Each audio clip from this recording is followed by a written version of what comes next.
बुरी औरत की पहचान क्या है? बुरी औरत की 12 निशानियाँ। जिस औरत में ये 12 निशानियाँ हो तो समझ जाओ कि वो औरत बहुत बुरी है। वो 12 निशानियाँ ये हैं। औज़ुबिल्लाहि मिनश्शैतानिर्रजीम। बिस्मिल्लाहिर्रहमानिर्रहीम। अस्सलामुअलैकुम मोहतरम नाज़रीन। दुनिया का हर इंसान लंबी ज़िंदगी चाहता है, मगर उसे ये एहसास नहीं है कि वो जितनी लंबी ज़िंदगी गुजारेगा उतना ही ज़्यादा वह मुसीबतों से दो चार होगा। यही वजह है कि हबीब कायनात सल्लल्लाहु अलैहि वसल्लम ने ऐसे लोगों को बुरे लोगों में शामिल किया है जो लंबी उम्र तो पाते हैं मगर नमाजों, रोज़ा और दिगर इबादतों से दूर रहते हैं। जैसा कि अबू बकर रज़ी अल्लाह तआला अन्हु बयान करते हैं कि एक आदमी आप सल्लल्लाहु अलैहि वसल्लम के पास आया और सवाल किया कि ऐ अल्लाह के नबी सल्लल्लाहु अलैहि वसल्लम, लोगों में सबसे बेहतर कौन है? तो आप सल्लल्लाहु अलैहि वसल्लम ने फरमाया कि जिसकी उम्र लंबी हो और वह इंसान नेक अमाल भी बजा लाता हो। फिर उसने सवाल किया कि ऐ अल्लाह के नबी सल्लल्लाहु अलैहि वसल्लम, आप ये भी बता दें कि लोगों में सबसे बुरा कौन है? आप सल्लल्लाहु अलैहि वसल्लम ने फरमाया कि जिसकी उम्र तो लंबी हो मगर वह बुरे अमाल करता हो। नाजरीन, जैसा कि हम सब जानते हैं कि पांचों उंगलियां बराबर नहीं होती, इसी तरह सब इंसान भी एक जैसे नहीं होते। आज की ये वीडियो उन बुरी औरतों के लिए है जिनकी वजह से अच्छी औरतें भी बदनाम हो जाती हैं। 3 आदतें औरत को कब्र से सीधा जहन्नम में लेके जाएंगी। ये 3 बुरी आदतें अल्लाह ताला को इतनी नापसंद हैं कि ये 3 आदत अपनाने वाली औरत जिस घर में भी चली जाए उस घर में रहमत के फरिश्ते नहीं आते। वो घर तबाह बर्बाद हो जाता है, उजड़ जाता है। उस घर में रहने वाला हर एक इंसान आफत, मुश्किलात, मुसीबतों की दलदल में फंस जाता है। फरमाया हर एक औरत से शादी करना, मगर 3 आदत अपनाने वाली लड़की से शादी ना करना, वरना तुम्हारा हंसता बसता घर उजड़ जाएगा, तुम्हारा जन्नत का टुकड़ा घर जहन्नम के गढ़ों में से गड़ा बन जाएगा। आखिर वह 3 बदतरीन आदतें हैं कौन कौन सी? वह 3 गुनाह अजीम कौन कौन से हैं जिनके अपनाने से औरत कब्र से सीधा जहन्नम में चली जाएगी? क़यामत के दिन उसे बहुत बड़ी शर्मिंदगी का सामना करना पड़ेगा। और ये 3 गुनाह अल्लाह ताला को बहुत ही ज़्यादा नापसंद है। नंबर 1, अल्लाह ताला की नापसंदीदा आदत, नापसंदीदा गुनाह। औरत का गुनाह नापाकी। गुस्ल फर्ज होने के बाद फ़ौरन बाद गुस्ल ना करना। गांव की औरतें 4 दिन गुजर जाते हैं, 5 दिन गुजर जाते हैं, 8 दिन गुजर जाते हैं, उन्हें मालूम ही नहीं होता कि हमारे ऊपर गुस्ल फर्ज है। हमने तो गुस्ल किया ही नहीं। नाजरीन, ज़रा सोचें, जिस घर में नापाक औरत रहती हो वहाँ रहमत के फरिश्ते आते होंगे, वहाँ रिज़्क में बरकत होगी। नापाक से वो खाना बना के जिन बच्चों को खिलाती होगी, क्या ख्याल है उन बच्चों की आंखों में हया होगी, उन बच्चों की आंखों में गैरत होगी। एक 25 साला लड़की किसी मदरसे के किसी मौलम के पास आई, आलिम दीन के पास आई, कहने लगी, हज़रत मेरी माँ मेरी शादी करने वाली है, फलां तारीख को मेरी शादी है, मैं आपके पास आई हूँ, गुस्ल करने का सही तरीका बता दें, इस्लामी तरीका बता दें, गुस्ल के फ़र्ज समझा दें। हज़रत ने पूछा कि आपकी उम्र कितनी है? उसने कहा 25 साल। बुजुर्ग ने फरमाया 25 साल हो गए, आपको गुस्ल करने का तरीका नहीं आता? लड़की ने कहा नहीं आता। बुजुर्ग कहने लगे 15 साल से आप बालिग होगी हो तो 15 साल से 25 साल तक आपने कितनी तालीम हासिल कर ली? उसने कहा MA इंग्लिश कर लिया है। बुजुर्ग कहने लगे तूने MA इंग्लिश तो कर लिया, 10 साल तूने नापाकी में गुजारे, गुस्ल के फ़र्ज ना जान सकी। मुझे बताओ, जिस लड़की ने पूरे 10 साल इस तरह नापाकी में गुजारती है, हालांकि हर माह में अय्याम के बाद गुस्ल फ़र्ज हो जाता है, लड़की को हर हाल में गुस्ल करना होता है और सही तरीके से गुस्ल करना होता है।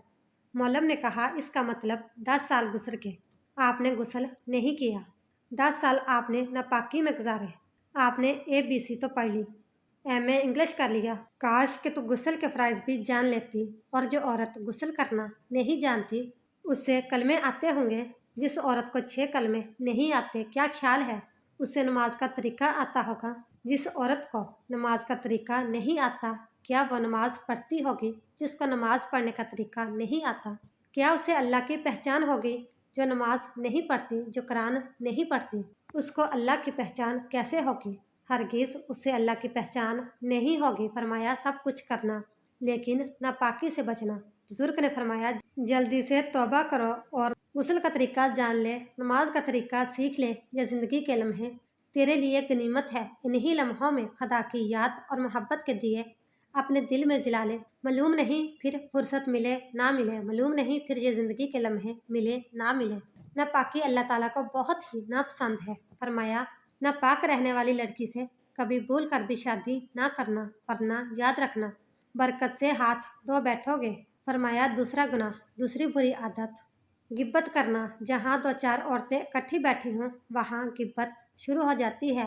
کسی نہ کسی عورت کی غیبت ہو رہی ہوتی ہے۔ بیوی اپنے شوہر کی غیبت کر رہی ہوتی ہے، ساس اور سسر کی غیبت کر رہی ہوتی ہے، شوہر کے عزیز و اقارب کی غیبت کر رہی ہوتی ہے۔ کسی بادشاہ نے اعلان کیا کہ آج کی مجلس میں جو بھی سب سے بڑا جھوٹ بولے گا اسے منہ مانگا انعام دیا جائے۔ لوگوں نے بڑھ چڑھ کے جھوٹ بولے۔ اتنے میں ایک شخص آیا، اس نے کہا بادشاہ سلامت، آج میں نے دیکھا ہے کہ 100 عورتیں اکٹھی بیٹھی تھی اور خاموش بیٹھی تھی۔ بادشاہ نے کہا اسے منہ مانگا انعام دیا جائے۔ سب سے بڑا جھوٹ تو یہ کہ 100 عورت اکٹھی بیٹھی ہوں اور خاموش بیٹھی ہوں، یہ کیسے ہو سکتا ہے؟ سب سے بڑا جھوٹ تو یہ ہے کہ جہاں 100 عورت بیٹھی ہو وہاں غیبت نہ ہو رہی ہو، وہاں چگلی نہ ہو رہی ہو، چگلی کے ذریعے، غیبت کے ذریعے ایک دوسری عورتوں کو آپس میں نہ لڑایا جا رہا ہو، یہ کیسے ہو سکتا ہے؟ فرمایا غیبت سے بچنا۔ غیبت نیکیوں کو اس طرح کھاتی ہے جس طرح آگ لکڑیاں کھاتی ہے۔ حضرت ابو ہریرہ رضی اللہ تعالیٰ عنہ سے مروی ہے کہ رسول اللہ صلی اللہ علیہ وآلہ وسلم نے ارشاد فرمایا تم جانتے ہو کہ غیبت کیا ہے؟ صحابہ کرام رضی اللہ تعالیٰ عنہ نے عرض کیا اللہ اور اس کے رسول صلی اللہ علیہ وآلہ وسلم زیادہ جانتے ہیں۔ آپ صلی اللہ علیہ وآلہ وسلم نے فرمایا اپنے مسلمان بھائی کا ذکر اس طرح کرنا کہ وہ اسے ناگوار گزرے۔ لوگوں نے کہا اگر وہ برائی اس میں موجود ہو تو؟ آپ صلی اللہ علیہ وآلہ وسلم نے فرمایا اگر اس کے اندر وہ برائی موجود ہو تو تم نے اس کی غیبت کی، اور اگر وہ برائی اس کے اندر موجود نہ ہو تو تم نے اس پر بہتان باندھا۔ صحیح مسلم۔ فرمایا تیسرا گناہ خدا کو خامد سمجھنا۔ استغفر اللہ، آپ سوچ رہے ہوں گے میں نے یہ کیا کہہ دیا؟ بھلا کوئی عورت خدا کو خامد بھی سمجھتی ہے؟ ایک دفعہ ایک عورت کسی عالم دین کے پاس آئی، کہنے لگی حضرت پتہ نہیں اللہ کو کیا ہو گیا، اللہ نے میرے ساتھ کون سی دشمنی مول خرید لی ہے، اللہ نے مجھے پیدا نہیں کیا، فلاں عورت کو 4 بچے دے دیے، 4 بیٹے دے دیے، اللہ نے مجھے 1 بیٹا بھی نہیں دیا، فلاں عورت کو مال دیا، دولت دی، سب کچھ دیا، مجھے کچھ بھی نہیں دیا، میں نے اللہ کا کیا بگاڑا ہے، اللہ نے مجھے کسی بھی نعمت سے مالا مال نہیں کیا، کب سے دعائیں مانگنے لگی ہوں، اللہ تعالیٰ میری دعائیں نہیں سنتا، آج کے بعد تو میں نے اللہ سے کچھ بھی نہیں مانگنا۔ الغرض اس عورت نے اللہ کا مبارک نام بڑی ہی بے ادبی سے لیا۔ یہ سن کر عالم دین فرمانے لگے اے عورت، اس طرح کا لہجہ، اس طرح کی باتیں خدا کے بارے میں نہ کیا کرو، اس طرح کا لہجہ اللہ کے سامنے اچھا نہیں لگتا، خدا کا نام بے ادبی سے نہ لیا کرو، خدا کو خدا سمجھو، خدا کو خامد مت سمجھو، خدا کی ذات کے سامنے وہ لہجہ اختیار نہ کرو جو لہجہ اپنے شوہر کے سامنے اختیار کرتی ہو۔ تو نے مجھے وہ چیز کیوں نہیں لے کے دی؟ فلاں کے شوہر نے اپنی بیوی کو سب کچھ لے کے دیا، تو نے میری یہ خواہش پوری نہیں کی، تو نے میری وہ خواہش پوری نہیں کی، میں تجھے ہرگز نہیں مانگوں گی۔ اس طرح کے بے ادب جملے، اس طرح کا بے ادب لہجہ شوہر کے سامنے تو اختیار کیا جاتا ہے، خدا کے سامنے اختیار نہیں کیا جاتا، خدا کے سامنے نہیں بولا جاتا۔ فرمایا ان 3 گناہوں سے باز آ جاؤ، ان 3 بری عادات سے باز آ جاؤ، ورنہ یاد رکھنا یہ وہ 3 خطرناک بری عادتیں ہیں جو تمہیں قبر سے سیدھا جہنم میں لے کے جائیں گی۔ گناہ سے بچنے کے لیے مضبوط ہمت اور پختہ ارادہ چاہیے۔ اس کا طریقہ یہ ہے کہ آپ نیک ماحول اور صحبت اختیار کریں، اور اگر ان گناہوں سے بچنا مشکل ہو رہا ہو تو یہ سوچیں کہ اگر اس گناہ کرتے وقت مجھے میرے والدین، کوئی بھی ایسے رشتوں تعلق والا شخص جس سے انسان اپنا گناہ چھپانا چاہے، مثلاً استاذہ یا شاگرد وغیرہ دیکھ لے، تو کیا میں ان کے سامنے یہ گناہ کر سکوں گا یا شرمندہ ہوں گا؟ پھر جو سوچیں کہ جب میں والدین کے سامنے گناہ سے شرماتا ہوں تو اللہ تعالیٰ جو ہر وقت مجھے دیکھ رہے ہیں، جو میرے خالق اور حقیقی محسن ہیں اور حساب و کتاب پر مکمل قادر ہیں، ان کے سامنے میں کس منہ سے حاضر ہوں گا؟ نیز یہ سوچیں کہ قیامت کے دن اگر والدین، بیوی، بچوں बहन भाइयों, उस्ताज़ा, शागिर्द, दोस्तों और तमाम मखलूक के सामने बता दिया कि फलां बिन फलां ने फलां दिन फलां वक्त ये गुनाह किया है, तो उस वक्त आदमी शर्म से पानी पानी हो जाएगा। क़यामत का वो मंजर सोचें तो उम्मीद है कि गुनाहों का तर्क करना आसान हो जाएगा और इन सब बातों की आदत पैदा करने के लिए अल्लाह ताला के नेक बंदों की सोहबत इंतहाई ज़रूरी है। उसके साथ साथ फ़र्ज़ नमाजों की पाबंदी के अलावा अल्लाह ताला से उन गुनाहों से बचने की खुसूसी दुआ करते रहें। और अगर निकाह नहीं हुआ तो घर वालों को इस बात पर आमादा करें कि वो आपका निकाह करा दें। नेज़ तन्हाई में रहने से हत्तुल मकान ग्रेज़ करें। अपने आप को बामकसद कामों में इतना मशगूल कर दीजिए कि इन फजूलियत का वक्त ही ना मिल सके। नेज़ कसरत के साथ सैयदुल इस्तग़फ़ार पढ़ते रहें। तर्जुमा: ए अल्लाह, तू ही मेरा रब है, तेरे अलावा कोई इबादत के लायक नहीं। तूने मुझे पैदा किया और मैं तेरा बंदा हूँ और तेरे अहद और वादे पर कायम हूँ। जिस कदर ताकत रखता हूँ, मैंने जो कुछ किया उसके शर से तेरी पनाह चाहता हूँ। अपने आप पर तेरी नेमत का इकरार करता हूँ और अपने गुनाहों का एतराफ़ करता हूँ। बस मुझे बख्श दे, क्योंकि तेरे अलावा कोई गुनाहों को नहीं बख्श सकता। नाज़रीन, बुरी औरत की पहली निशानी ये है कि वो अपने आप को और अपने जिस्म को ढांप कर नहीं रखेगी।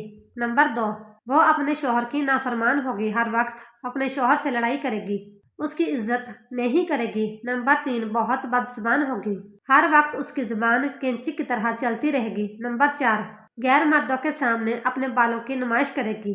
नंबर 5, अपने आप को पूरे खानदान में सबसे ज्यादा अक्लमंद समझती होगी। नंबर 6, दूसरों को बात ना करने देगी, ना किसी की बात सुनेगी। नंबर 7, उसको अपनी नींद बहुत अजीज होगी, ज्यादा वक्त तक नींद का बहाना करके सोई पड़ी रहेगी। नंबर 8, वो चीख कर बुलंद आवाज में बोलेगी और मुंह फट होगी।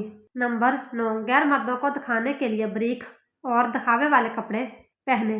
नंबर 10, दूसरों के सामने अपने शौहर की बहुत बुराई करेगी। नंबर 11, अपने शौहर की बात काट कर अपनी बात को तरजीह देगी। नंबर 12, बाजारों के ज्यादा चक्कर लगाएगी, हर वक्त उसे कपड़ों और मेकअप की फिक्र पड़ी रहेगी। अल्लाह पाक हमें दीन की मुकम्मल समझ नसीब फरमाए और उन पर अमल करने की तौफीक अता फरमाए। आमीन या रब्बुल आलमीन। इस तरह की मजीद इस्लामिक और मालूमाती वीडियो देखने के लिए हमारी वीडियो को लाइक, शेयर और चैनल को सब्सक्राइब जरूर कीजिएगा। Thanks for watching.